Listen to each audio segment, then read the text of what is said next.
let's go back a little bit and talk about your dating history, right? Yeah. When you first came to Korea, I'm pretty sure you didn't meet him the first month you came to Korea, right? No. How did you meet your Korean ex-boyfriend? I love when people write Korean because I also do the same shit. No, I do not it. judging.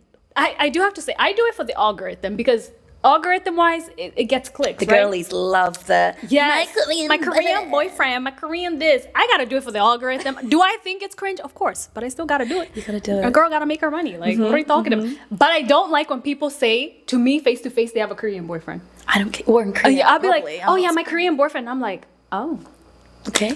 That's nice. my invisible boyfriend. Like, why are you telling me about? Yeah. You don't need to do that. Yeah, that's when it's weird. But when I see YouTubers do it, then I'm like, girl, get your bag. Get your.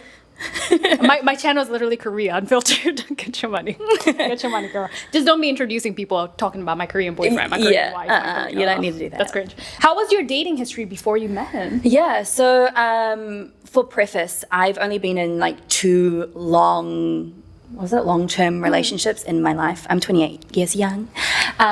So Still young. actually for like the first 2 years of Korea, I was still dating my ex from New Zealand. We were together for 8 years.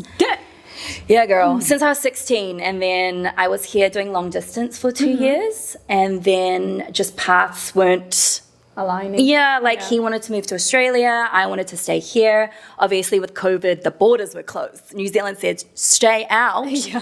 And so then he couldn't even come. So at that point where he did want to come, he was just like, oh, that's not really what I want anymore. So yeah, we broke up around 2022 at the start, or at the end of 2021, start of 2022. And so that means I've never dated. Since 16. Yeah, so I've only been in a relationship. So at that point, I've never dated. I don't know what dating apps are. I don't know anything about situationships. In my head, I'm still that teenage girl who was like, if you like someone, you say, I like you, let's be boyfriend and girlfriend. Yeah. Oh, you know? So but naive. Then, Yeah. But then my friend was like, I was like talking to a guy, and my friend was like, well, so what stage are you at? And I was like, what do you mean? by She's stage? like, there's like, what do you call it? Exclusive, not exclusive, situationships, Short term. FWB, short term, ONS. And I was like, huh? Girl, that's the modern dating. And I was like, Girl, welcome. yeah. And then my friends, my really close friends in Korea were like, girl, you have not been dating in a while. Years. We need to get you on the apps. So they obviously set me up on the apps, the good old. Which ones? The Tinders? Tinder and the Bumble. The Tinders and the Bumbles. But I think I started on Tinder, which is already red flag. Yeah, that's usually like the worst one. Yeah. And I remember, oh no, actually. Yeah, no, yeah. Sorry. Girl, I thought it was gonna be like, started with hello talk. Yeah, no. Gonna be like, Oh no. don't tell me you started with hello talk. I thought it was the language app. Yeah, I know. I realized very quickly when they were like, yeah, Not no let's hang language out. app. And That is the dating app. I do have to say, I've seen 3 people meet get their married. husband and Yeah, wives on there. One of my closest friends, Lexi. Yeah. She was on the podcast too. Yeah, I'm like, She got maybe a man on we there. just need to stop with the Tinders and go to Hello Talk. Hello Talk. And be what's like, the other one? Meef. There we go, me. That's for the net. Yeah. Oh. Yeah. That's gonna be Okay, girl. So you went on the Tinders? Yeah, so I went on the Tinders, and I think this was like 6 months after breaking up with my ex. And I saw his profile on Tinder, and he was Korean, but he lived in Australia for quite a while. Oh, you're talking about your now ex. Yeah, my now girl, I ex. thought we were Sorry. talking about the one from 15 years. I was Sorry. like, how was he in Korea? No. Sorry. This is my. Let's give now. him a fake name. Steve. So we saw Steve on Tinder. We saw Steve on Tinder. I really hope I can remember that name. You're gonna have to remember. Steve straight. And yeah, I met him, and we I can't get into too much detail on his work because it's a bit maybe obvious. Yeah. But he had his own business, and that meant he worked like 7 days.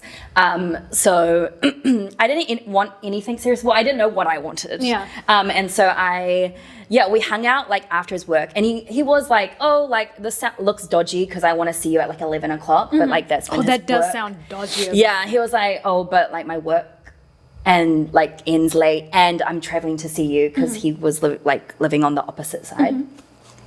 And so we met, and we like got it off. Like, so the first date was really good. Yeah, we went to a wine bar and we were like drinking, and the vibes. And I think because of his humor was very like Aussie, I think that's what I was able to like connect with. So I think that's why like it went off. And then like he wanted to see me like the next couple of days, and then like I would only be able to see him once every week, and that literally stayed the same for 2 years of our relationship. And I want to preface this, I never complained. I'm a very independent woman, so I didn't really like worry that much because I like to do stuff.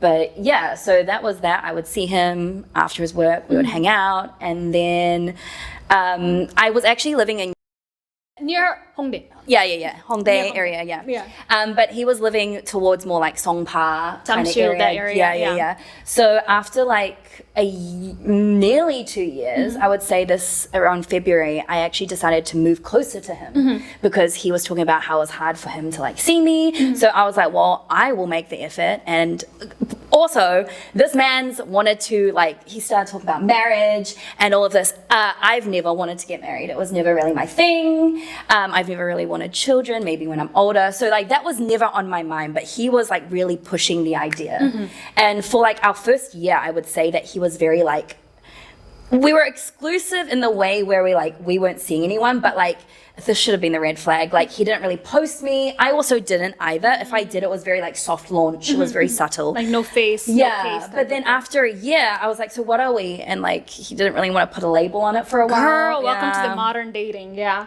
I was like, it's been a year, man. A year is crazy not to know what you are. Yeah. As a couple, yeah. And then I think maybe about a month after that, he wanted to be like girlfriend, boyfriend. Yeah. And then literally maybe 3 months after that, so a year and a half maybe, he was like, marriage, I want to get married to you. Like, and I was like, he was 30? Yeah, so he was 94. I'm 96. So yeah like 2 years. So I think he was like 30's nearing. I'm like, I want to get married now, right? Yeah. So, and I was like, actually thinking about it, like I generally was like, I was in love with him, I guess, And so I was like, okay, I could see myself marrying him. So I think that's why I decided to move. Because you were like, this is it. This is like my future. Yeah, exactly. And obviously his work was in the area on the opposite side. So I was like, well, I will move. And funnily enough, one of my friends was leaving her job, which was closer in that area. So I was like, well, it kind of works like really well. Yeah. So then I ended up moving in February of 2024. Well, it is 2025, right? Yeah. Last year. Last year. Yeah. And then I felt like the moment I moved, I felt like this big switch. Because I was closer, I was like maybe like a 15-minute walk from him. So close. And I didn't want to keep on being like, oh, like now we live close, like maybe I can see you more. But I felt like I wanted to see him at least like once in the weekend, once in the weekday. Which is not a lot. If you're 15 minutes away from his job, it's like... Yeah, and then I would pop into his business. Yeah, pop into his business and like see him more. But like I feel like when I would ask him to see him in the weekend, it felt like it was like a chore.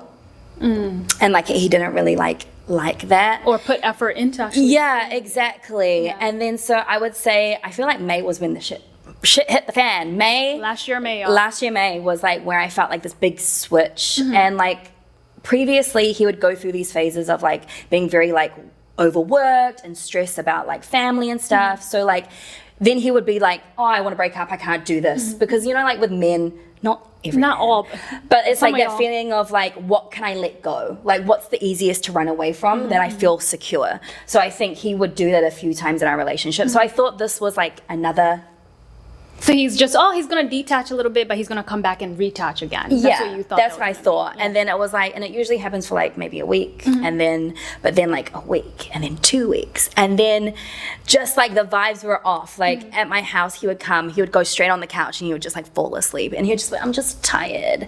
And like there was like no like, initiation of like physical touch. Nothing. And like he would want cuddles and stuff, but like it was like, I would like get so angry that I was like, I did not waste my time, or like I don't want to waste my time like caring after him, you know, so I was like, well, I'm gonna go to bed. Because now it's feeling motherly. Exactly. And then I think I would like wake up at 2:00 and he's still on the couch, like knocked off. Like, and this literally. is somebody she's known for like 2 years. So normally you would just sleep in the same bed together, like cuddle on the bed. But he's downstairs because I'm on a loft. Yeah, he's downstairs on the couch and Odessa is upstairs on the bed. And I would literally be like, hey, like, you want to come to bed? And he would get angry at me. He would be like, just leave me. And I was like, am I dating like a 20-year-old? Because that's what it felt like. I was like literally like mud, like come to bed, like like motherly, ick. Like, so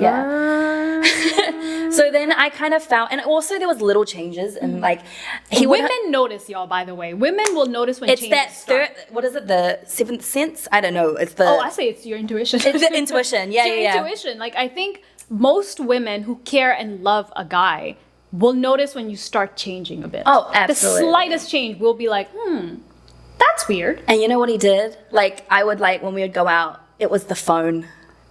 You know the one. Damn, we don't have a phone. Oh, she's actually her phone is right there, and it's like that. And I'm doing the F boy hand phone over, like no messages, and I was like, you can't see anything. Yeah. And then he kept on like flip-flopping like over the weekends of like, I want to break up, I want to stick together. The initial thing during May was I've lost feelings for you. Like I've lost that spark. And because like he was used to like toxic relationships, he thought that losing a spark was like a problem. But I think it's because we got too comfortable with each other. Right. Because it became peaceful at some point. Yeah, and I don't think he was used toxicity is not peaceful. No, but I think chaos. Yeah.